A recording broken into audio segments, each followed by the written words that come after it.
क्या कर रहे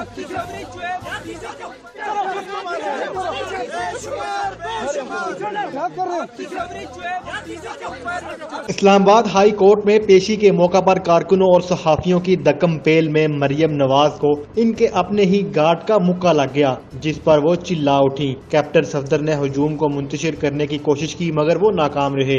याद रहे कि आज मरियम नवाज और कैप्टन सफदर की अल-अज़ीज़िया रेफरेंस में सजाओं की अपीलों के खिलाफ समाअत के लिए इस्लामाबाद हाई कोर्ट आए थे, जहां अदालत ने नवाज शरीफ की अदालत में हाजिरी यकीनी बनाने के अमल मुकम्मल होने तक समाअत मुलतवी कर दी है। अदालत से वापसी के दौरान मरियम नवाज को कारकुनों के हुजूम ने घेर लिया, जबकि सहाफी भी इनसे बातचीत करने की दकम पेल कर रहे थे। इसी दकम पेल में मरियम नवाज के सिक्योरिटी गार्ड का मुक्का जोर से इनके कंधे पर लगा, जिससे वो चिल्ला उठी और कैप्टन सफदर इनकी मदद को आगे पहुंचे और संभाला दिया।